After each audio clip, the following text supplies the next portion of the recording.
The Bulldogs are 1 minute away from completing a 4P. We have Coach Daniel Sturing, Paul Rezavar, Nico Almendras, and Bruce Lee. Coach Daniel, congratulations for this late set win game 1. What's your assessment of your team's performance this afternoon?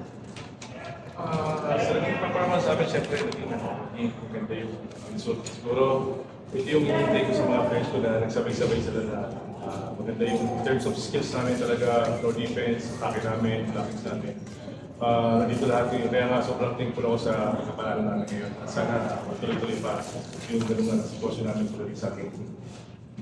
Thank you, Coach Daniel. The Bulls, you have 15 of 30 attacks, 1 block, and 9 extra receptions. So, matuloy-tuloy na yung magandang pinapakita mo since bumalik ka this season. Ano yung kailangan para mag-close out kayo at makuha niyo yung 4 siguro mas kailangan namin pagtrabahuan. Kasi alam namin yung USD, gusto rin yung manalo. Kaya alam namin na mas mag-prepare sila ng maayos. Kami rin mas mag-prepare ng maayos para makuha namin yung gusto namin makuha this month, yung target ko. Thank you to Nico. 14 of 31 attacks, 2 blocks, 19 extra receptions, and 5 takes. So, ano ba ang sayo na yung pinakita niyo today? Do you think na ito na yung wala na kayo doon sa massive na yung ultimate goal sa pasa sa pinakita niyo sa game? Siguro para sa akin, yun nga, yung lumabas na yung ano namin, yung pinagtrabaho namin. Siguro, hindi pa ito yung enough na pinakita namin siguro, mas pagtatrabaho pa namin. Para sa game 2, mas madagdagan mas tumibay yung laro namin sa USD. Thank you to Owa. You had 3 blocks, 2 attacks, and 24 extra sets. So, first of all, congratulations sa graduation mo. And second, ano yung masasabi mo sa pinakita ng team today? Yung masabi ko sa team, sobrang saya kasi napakita namin yung kung ano yung pinag-training namin. And yung goal nga namin is yung matalo yung UST. And siyempre, special nga sa amin ito dito. Kaya gagawin namin yung best namin. And then sabi ko sa kanila, all over na tayo kasi ilang games na natin. Okay, the floor is open for questions. Mostly nga namin ko yung unang dalawang game sa game.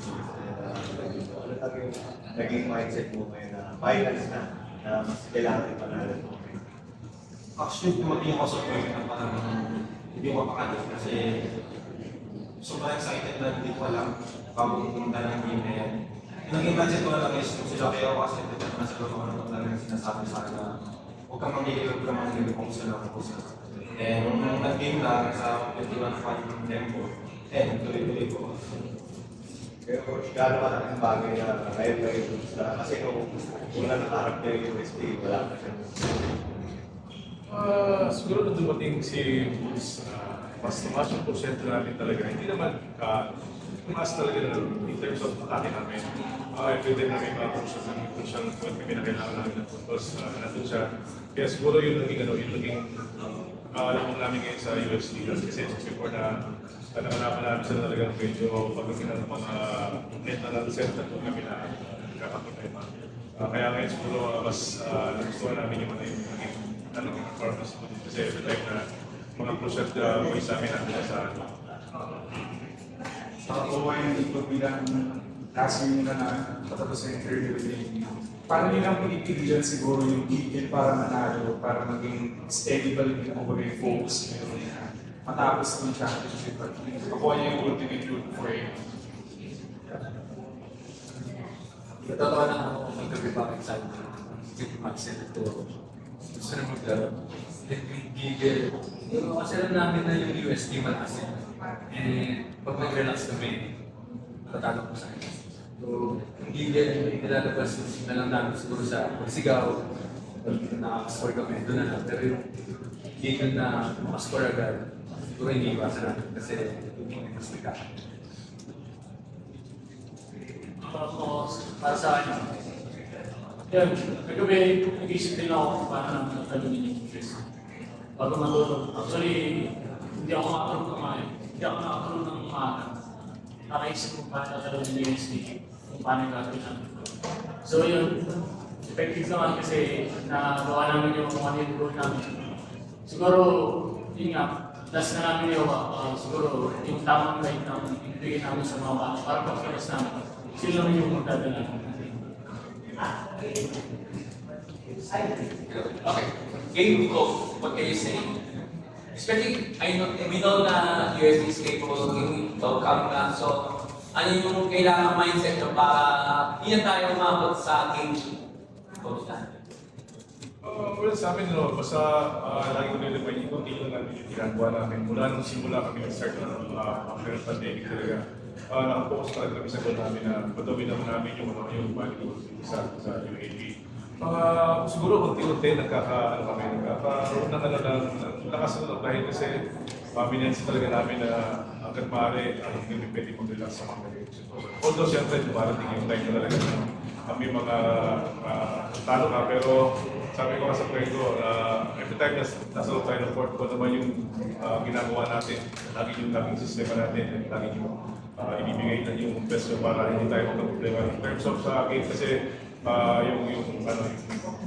yung game adjustment is kailangan talaga namin kasi ang problema namin kasi minsan yung sarili namin naging problema kaya siguro nagiging maganda yung resulta. Pero sabi ko nga sa kanila, sarili lang natin, isipin na pa rin kung ano yung gusto natin talagang gawin dito sa UAE.